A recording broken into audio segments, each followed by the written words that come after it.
잠이 솔솔 오는 옛날 이야기. 한국 신화편. 삼승할망 이야기. 우리나라 옛날 이야기를 듣다 보면 자주 나오는 캐릭터들이 몇 명 있어. 저승차사 강림이나 도깨비도 자주 등장하고 천지왕이나 용왕 같은 신들도 많이 나오지. 그 중에서 정말 친숙하면서 여기저기 이야기나 드라마에 아주 잘 나오는 캐릭터 중에 하나가 바로 삼신할머니야. 제주도 지역에서 전해오는 이야기에는 삼승할망이라는 이름으로 등장하지. 아이가 태어나고 자라는 것을 관장하는 신, 삼승할망 이야기가 당연히 빠지면 안 되겠지? 오늘부터는 삼승할머니에 대한 이야기를 들려줄게. 우선 삼승할망 이야기를 시작하려면 바닷속으로 들어가야 해. 준비됐지? 자, 바닷속으로 출발. 옛날 먼 옛날에 바닷속에서는 큰 잔치가 벌어졌어. 바로 동해 용왕이 서해 용왕의 딸과 결혼식을 한 거야. 바닷속 모든 물고기들과 많은 손님들이 축하하기 위해서 용궁으로 찾아왔지. 많은 하객들의 축복 속에서 동해 용왕과 서해 용왕의 딸은 결혼식을 마치고 행복한 하루하루를 보냈어. 부부는 사이도 좋고 부족한 것도 없고 늘 행복했지만 시간이 갈수록 마음 한구석이 허전했어. 왜냐하면 이런 행복을 함께 누릴 자식이 없었던 거야. 결혼한 지 30년이 넘었는데도 자식은 없었고 갈수록 걱정은 커져만 갔지. 하도 한숨을 크게 쉬어서 동해바다의 파도가 너무 심해서 사람들이 물고기를 잡으러 나가기 힘들 정도였어. 동해 용왕 부부는 정성을 다해 기도를 해보기로 하고 100일 동안 몸과 마음을 깨끗이 하며 하늘의 천지왕에게 정성껏 기도를 했지. 예쁜 아이 하나만 보내달라고 말이야. 그렇게 정성을 기울이자 그 마음이 하늘에 닿았는지 드디어 아기가 생겼고 건강하게 태어났어. 그것도 아주 예쁜 딸이 태어난 거야. 동해 용왕 부부는 너무나 기쁘고 행복했지. 바닷속 모든 생물들도 덩달아 기뻐서 모두 덩실덩실 춤을 추었어. 이렇게 귀하게 태어난 동해 용왕의 딸은 아버지인 용왕뿐만 아니라 바닷속 모든 생물들의 사랑을 듬뿍 받으면서 자랐지. 하지만 뭐든지 지나치면 독이 되는 법. 사랑도 지나치니 아이가 점점 버릇이 없어지는 거야. 아무리 귀한 자식이라도 잘못한 게 있으면 혼이 나야 다음에 또 잘못을 하지 않을 텐데 마냥 딸이 귀엽던 동해 용왕은 늘 허허 웃기만 했어. 당연히 그 딸은 아버지가 웃어넘기니 계속 해도 되는 줄 알고 자신의 잘못도 모른 채 버릇은 점점 더 나빠졌지. 그 바람에 동해 용왕의 딸은 어렸을 때부터 죄를 많이 짓고 말았어. 1살 때는 어머니의 젖가슴을 세게 때렸고 2살 때는 아버지 수염을 뽑았어. 3살 때는 널어놓은 곡식을 엉망으로 흩뜨려뜨려 놓았고 4살 때는 남의 집 곡식과 채소를 뽑았지. 이렇게 어린 나이에 한 번쯤 할 수 있는 실수 아니냐고? 그런데 처음에는 별거 아니라고 생각했던 게 점점 정도가 심해지는 게 문제인 거야. 5살 때는 남의 집에 돌을 던졌고 6살 때는 동네 친구들을 울렸어.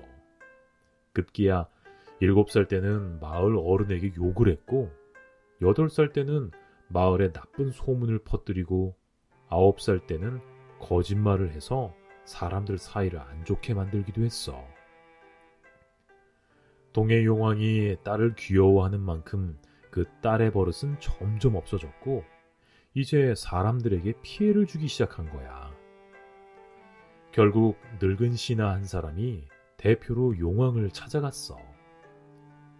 용왕님, 귀한 자식일수록 엄하게 키우라고 했습니다.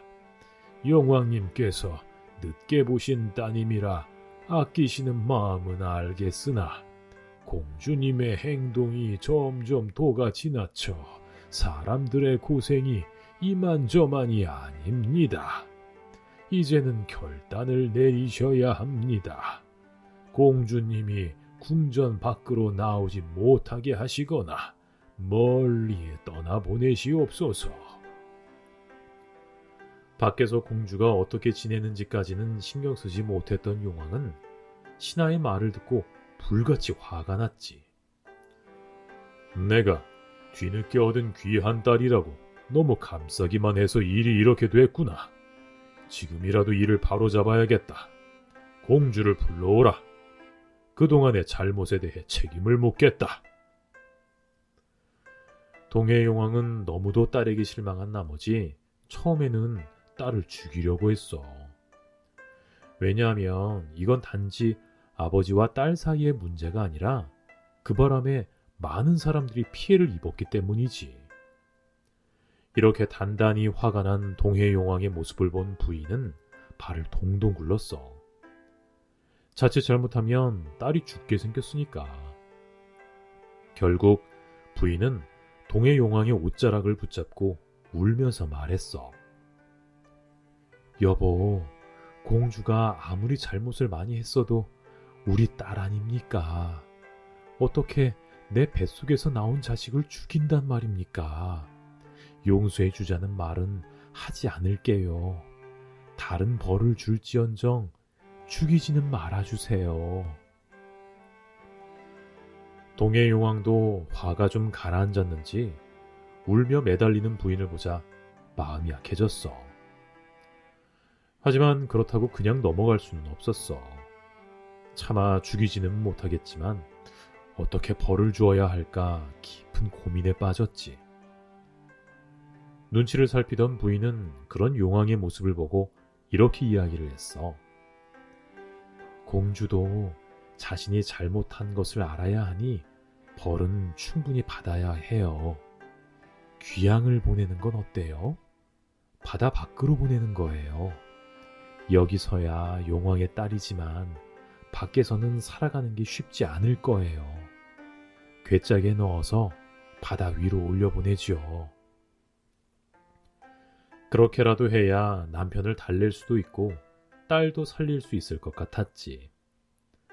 다행히 동해용왕은 고개를 끄덕였고 대장장이의 아들을 불러와서 쇠로 커다란 괴짝을 만들도록 했어. 겨우 딸을 살리긴 했지만 부인은 다른 걱정이 생겼지. 용궁에서 곱게만 자란 딸이 세상에 나가서 뭘 하며 어떻게 살 수 있겠어. 엄마로서 걱정스러웠던 거야. 한편 아버지가 자신을 용궁에서 쫓아낼 거라는 소식을 들은 용왕의 딸은 깜짝 놀랬고 앞이 캄캄해지는 걸 느꼈어. 어머니가 걱정했던 것과 같은 이유에서였지. 어머니, 나 이제 어떡해요. 나 지금까지 용궁 밖에서 살아본 적도 없고 할 줄 아는 것도 없는데 용궁 밖에 나가서 어떻게 혼자 살아요. 네가 저지른 일이니까 네가 감당해야지. 목숨을 부지하고 있는 것만으로도 다행인 줄 알거라. 잘 들어, 딸? 내가 알아보니 인간 세상에는 아직 생불왕이 없다는구나. 그러니까 인간 세상에 가서 네가 생불왕을 하도록 해. 자, 그럼 여기서 잠깐. 생불왕이란 무엇이냐? 아이를 잉태시키고 태어나게 해주는 산신을 생불왕이라고 해. 우리가 잘 아는 말로는 삼승할망 아니면 삼신할멈으로 알고 있는 바로 그거야. 내가? 나보고 생불왕을 하라고? 아이를 낳아본 적도 없는데 내가 생불왕을 어떻게 해? 그러자 어머니는 딸에게 아이를 낳게 하는 방법을 자세하게 알려주었어. 잘 들어. 아버지 몸에서 흰 피 3달, 어머니 몸에서 검은 피 3달 열흘, 그리고 9달, 10달을 채워서 아이를 밖으로 나오게 하면 되는 거야. 어렵지 않지? 바로 그때 동해 용왕의 딸을 귀양 보낼 때 쓸 쇠로 만든 괴짝이 완성됐어. 그리고 아버지인 동해 용왕은 엄명을 내렸지. 괴짝을 가지고 오라. 어서 저 녀석을 괴짝에 넣어라. 뭐 하는 거요, 부인? 꾸물거리지 말고 빨리 아이를 데리고 오시오.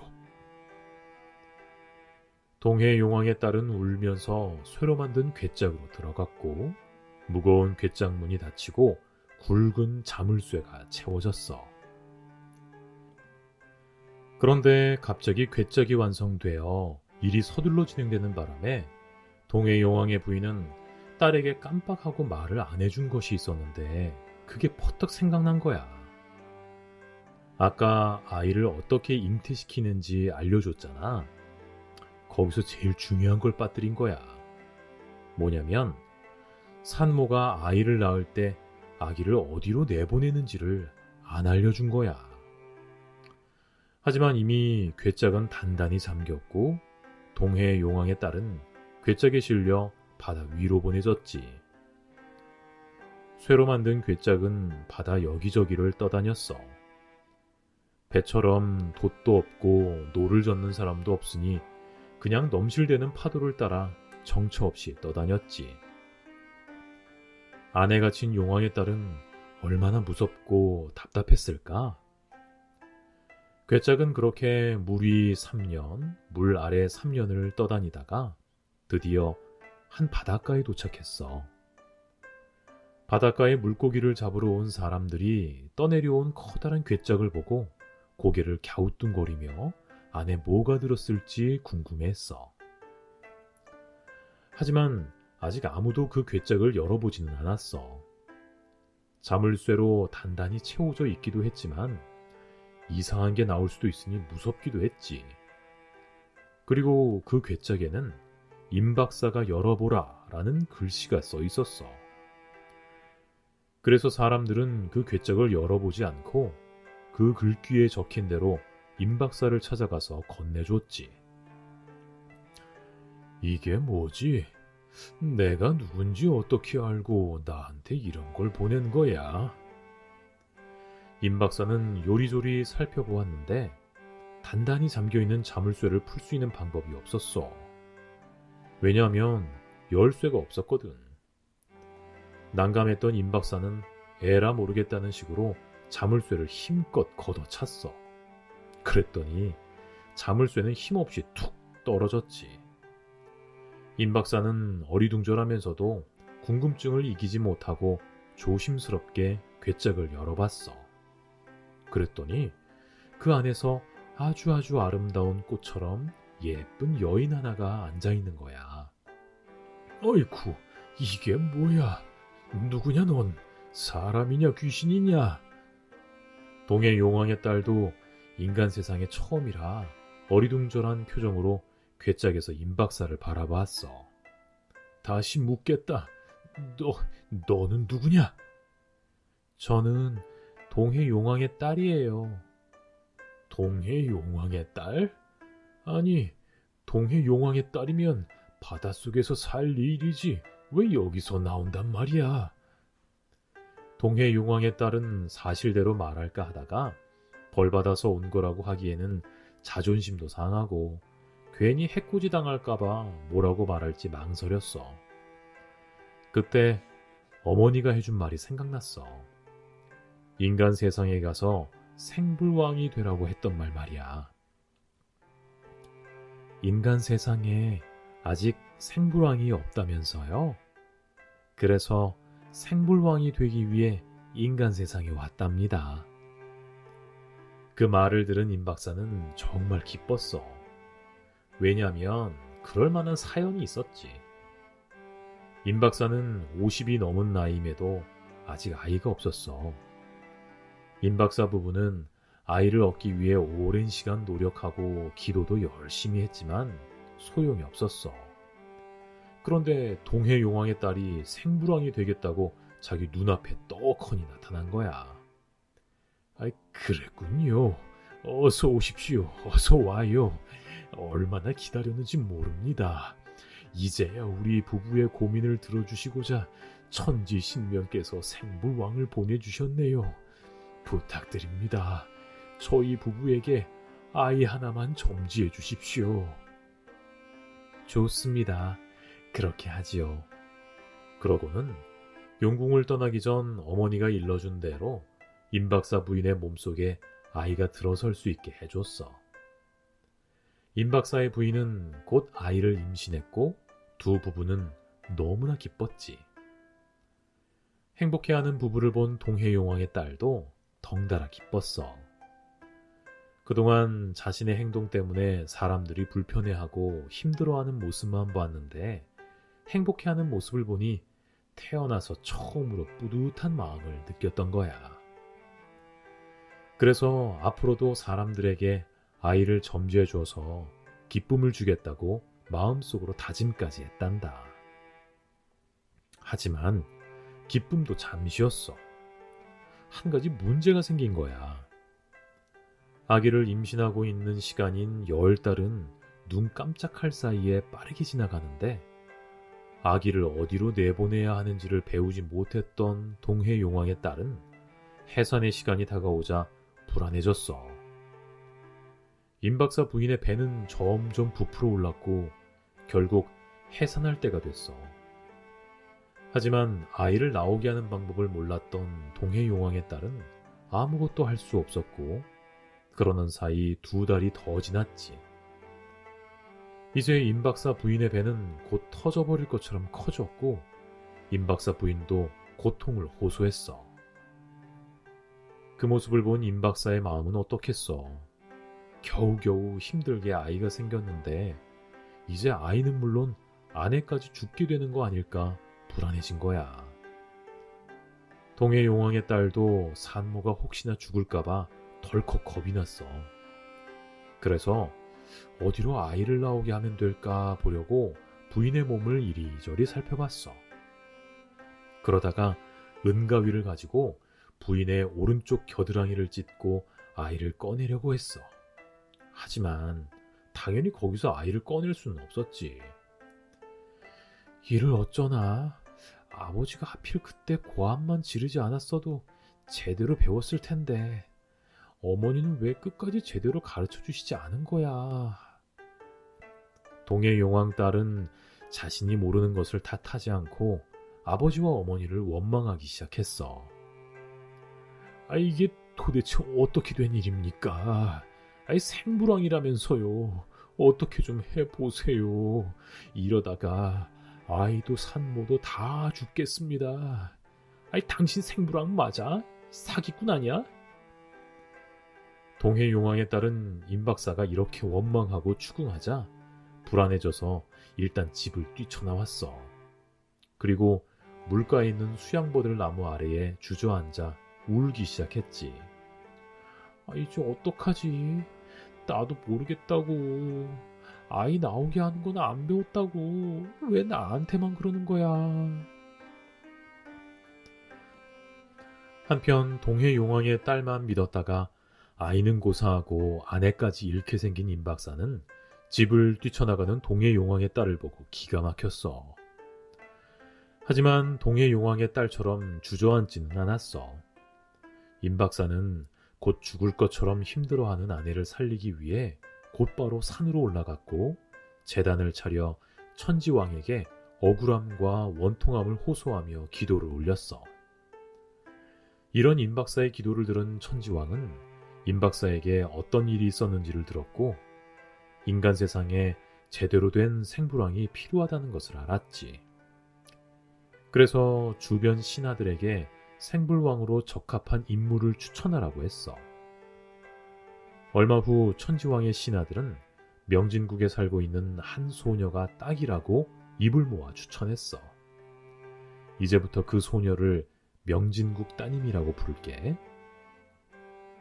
명진국에 살고 있는 이 소녀는 부모에게 효도하고 이웃과 화목하게 지내며 마음 씀씀이가 아주 깊은 현명한 아이입니다. 생불왕의 일을 아주 잘 해낼 것이라고 생각되옵니다. 그 말을 들은 천지왕은 명진국 따님을 생불왕으로 지명하고 당장 하늘로 올려보내라고 명령했지. 하지만 아무리 천지왕의 명령이라도 갑자기 딸을 하늘로 올려보내야 하니 부모는 가슴이 덜컥 내려앉았지. 죽으러 가는 것도 아니잖아요.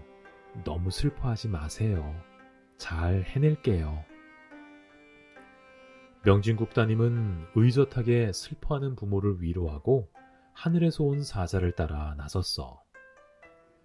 길을 나선 지 얼마 지나지 않아 명진국 따님은 하늘나라에 도착했어. 그런데 천지왕은 그런 명진국 따님을 보고 대뜸 호통을 치는 거야. 네, 이놈! 머리를 딴 것을 보아하니 처녀인데 어찌 대청으로 들어오느냐? 사실 천지왕은 명진국 따님이 생불왕을 잘 해낼 수 있을지 그 자격을 알아보려고 시험을 해보려고 한 거야. 당시에는 남녀가 유별하다는 법이 있어서 서로가 지켜야 할 법도가 달랐거든. 그래서 그걸 물어본 거지. 하지만 명진국 따님은 천지왕이 호통을 치는 가운데도 당황하지 않았어. 저도 드릴 말씀이 있습니다. 남녀가 유별한 것처럼 하늘과 땅도 다른데 시집도 안 간 저를 어찌 부모님과 갈라놓은 것입니까? 이 말을 들은 천지왕은 순간 뭐라고 말할지 할 말을 잊었어. 그러자 천지왕은 너털 웃음을 웃으며 말했지.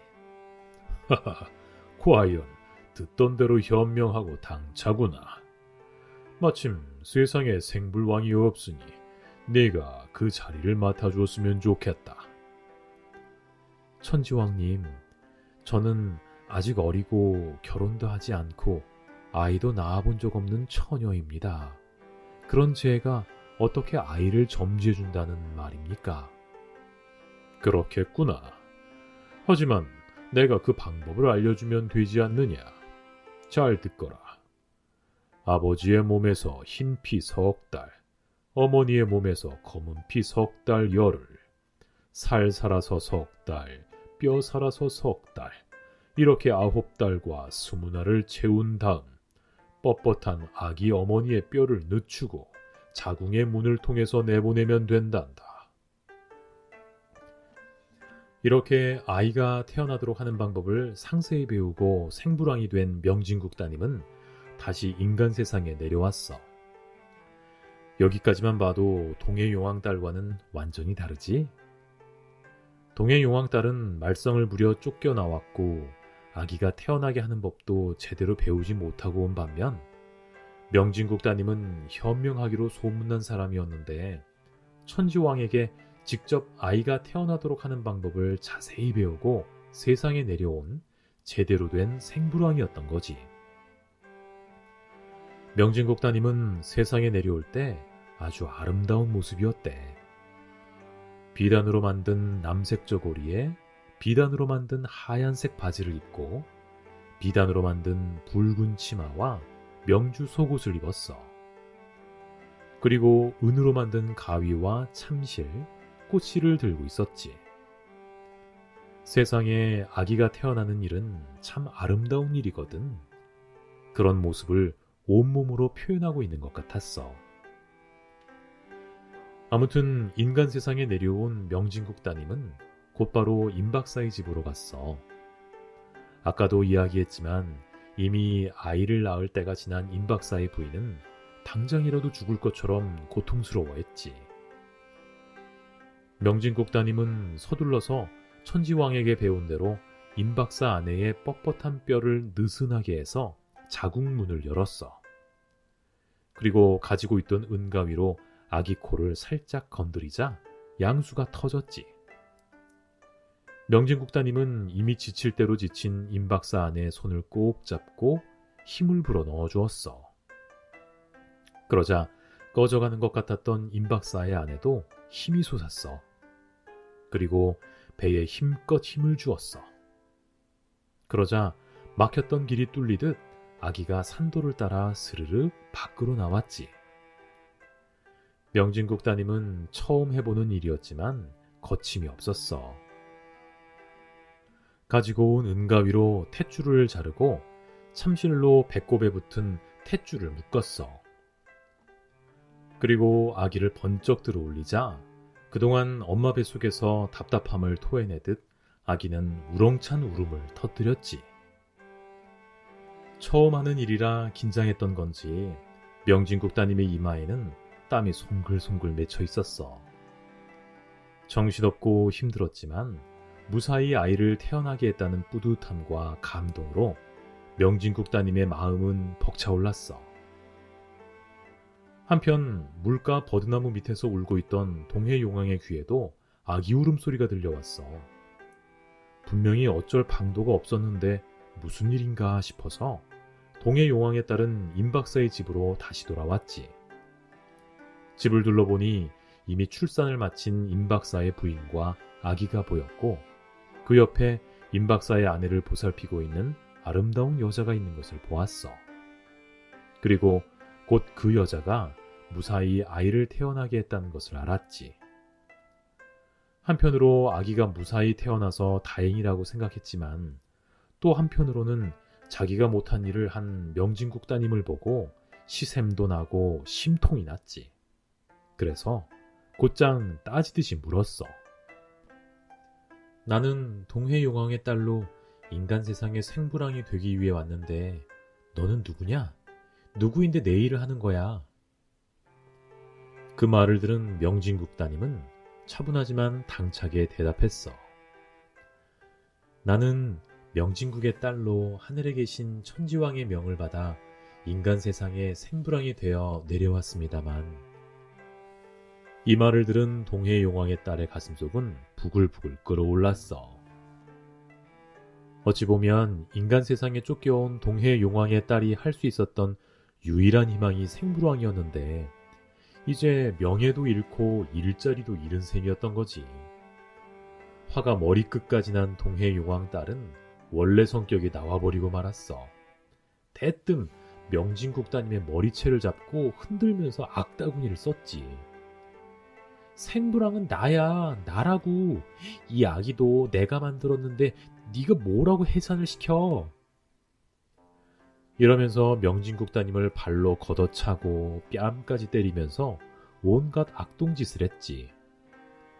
명진국 따님은 한참 동안 온갖 수모를 당했지만 이성을 잃지 않고 오히려 더 차분해지는 것 같았어. 이제 그만하고 내 말 좀 들어봐요. 듣기는 뭘 들어. 생부랑은 나니까 넌 너 살던 곳으로 꺼지라고. 명진국 따님은 화가 날 법도 하지만 차분하게 따져 물었어. 이거 보세요. 그럼 저 산모는 어떻게 된 건가요? 거의 죽을 뻔한 거 알아요? 당연히 동해용왕딸은 할 말이 없었지. 자기가 제대로 못하는 바람에 산모가 죽을 뻔했으니까. 어쨌든 아기가 무사히 태어났잖아. 그럼 됐지 뭐. 이러며 말을 흐렸어. 명진국 따님은 그런 동해용왕 딸을 보며 타이르듯 조용히 물어봤어. 그런데 왜 생부랑이 되려고 하시는 겁니까? 아직 어떻게 하는지도 잘 모르잖아요. 그러자 동해용왕 딸은 그제서야 넋두리 하듯 그동안 자신이 죄를 많이 지었고 그 때문에 인간 세상에 벌을 받으러 왔다는 이야기를 털어놓았어. 하필 아버지가 그때 호통을 치는 바람에 끝까지 배우지 못했다고. 나도 끝까지 잘 배웠으면 잘했을 거란 말이야. 나 이제 생부랑 못하면 뭐하고 살아야 하냐고. 이야기를 듣다 보니 착한 명진국 따님은 동해용왕 딸의 사정이 딱하게 됐다고 생각했지. 게다가 나이도 비슷하고 부모님과 떨어져 살아야 한다는 것도 비슷하다 보니 왠지 남일 같지 않아 짠한 마음이 들었나 봐. 그래서 명진국 따님은 동해용왕의 딸에게 한 가지 제안을 했어. 이야기를 들어보니 당신 사정도 딱하게 됐군요. 하지만 생불왕이 둘이나 있을 수는 없는 거 아니겠어요? 여기서 우리끼리 싸우지 말고 천지왕님께 함께 가요. 가서 누가 생불왕이 되는 것이 좋을지 판결해달라고 합시다. 어때요? 동해 용왕 딸도 그런 조건이면 손해볼 것도 없으니 나쁠 거 없다고 생각했지. 그렇게 하자고 고개를 끄덕이고는 명진국 따님과 함께 천지왕에게 갔어. 천지왕님, 어쩌다 보니 생불왕이 되겠다고 하는 사람이 둘이 됩니다. 천지왕께서 결정해 주셔야 하겠습니다. 천지왕은 동해 용왕딸에게 왜 생불왕이 되려고 하는지 이유를 물었어. 동해 용왕딸은 눈물을 흘리면서 자기가 왜 용궁에서 쫓겨났고 생불왕이 되기 위해서 세상에 온 이야기를 천지왕에게 해주었지. 천지왕은 고민했어. 명진국 따님은 자신이 생불왕으로 임명한 사람이라 당연히 명진국 따님이 생불왕이 되는 것이 맞다고 생각했지만 한편으로는 생불왕이 되기 위해 세상에 온 것으로 치면 동해 용왕 딸이 먼저라 선뜻 한 명을 고르기가 힘들었어. 그래서 천지왕은 시험을 통해서 생불왕을 선택하기로 했어. 어떤 시험을 봤을까? 지금까지 들려준 한국 신화 이야기에서 내기나 대결을 할 때 꼭 나왔던 종목 기억해? 바로 언제나 그렇듯 꽃 피우기 시합이었어. 옛날부터 한국 사람들은 꽃을 참 좋아했나 봐. 특히 꽃은 생명을 상징하기도 하잖아. 어쩌면 생불왕을 고르는 시험에서 꼭 필요한 종목이기는 해. 아무튼 천지왕은 두 처녀에게 꽃씨를 나눠주면서 서천 서역국의 모래밭에 꽃씨를 심어서 꽃을 잘 피우는 쪽을 생불왕으로 삼겠다고 선포했어. 명진국 따님과 동해 용왕의 딸은 서천 서역국으로 가서 모래밭에 꽃씨를 심었어. 얼마 후 그 씨앗에서는 싹이 터 자라기 시작했고 가지가 뻗어갔지. 그리고 그 가지에서는 꽃이 피어났는데 같은 땅에 같은 씨앗을 뿌렸는데도 둘의 꽃은 완전히 달랐어. 동해 용왕의 딸이 심은 꽃씨는 하나의 뿌리에서 하나의 가지만 돋아났어. 그리고 꽃도 활짝 피어나지 못하고 금세 시들어갔지. 그런데 명진국 따님의 꽃씨에서는 45,600개의 가지가 돋아났고 각각의 가지마다 온갖 꽃들이 환하고 아름답게 만발했지.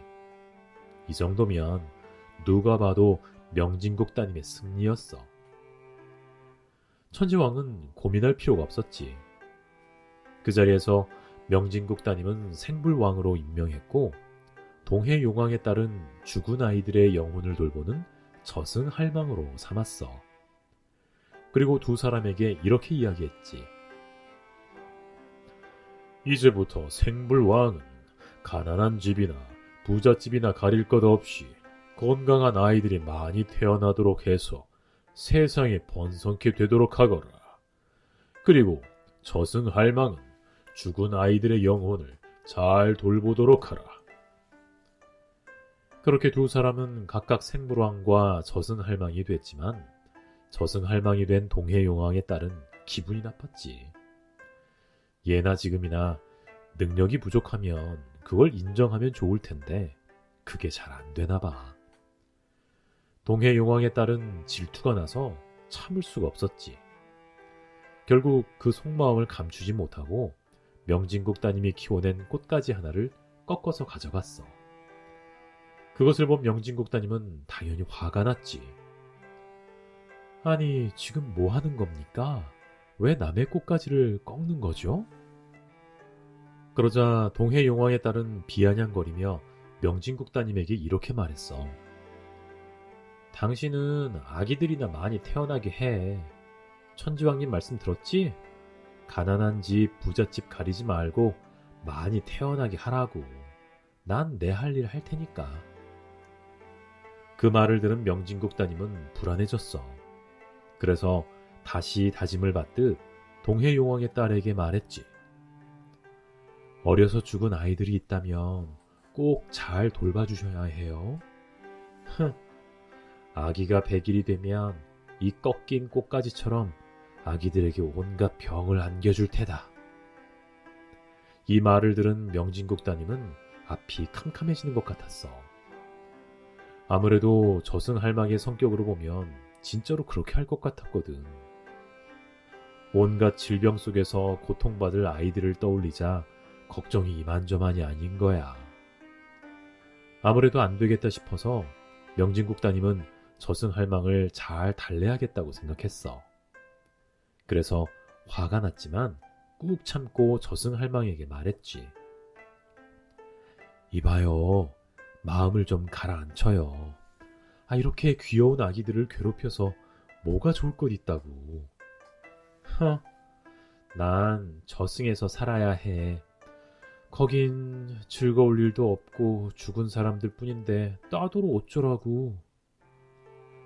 아기가 태어나면 사람들이 당신을 위해서 좋은 음식 잘 차려주도록 할 테니까 마음 풀고 아기들에게 해코지하지 말아줘요. 아기들이 태어날 때마다 자신을 위해서 맛있는 음식으로 상을 차려주겠다고 하자 그제서야 저승할망의 마음은 조금 풀리는 것 같았어. 이렇게 서로 생부랑이 되겠다고 한 사건은 마무리가 됐지.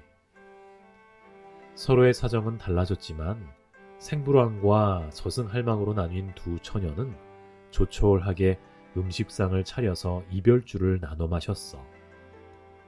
그리고 각자 맡은 일을 잘 해내자고 다짐했지.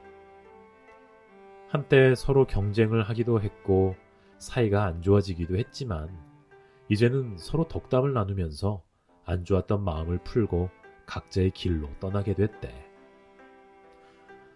자, 다음 시간에는 우리의 삼승할망이 어떤 활약을 했는지 좀 더 자세히 들려줄게. 잘 자.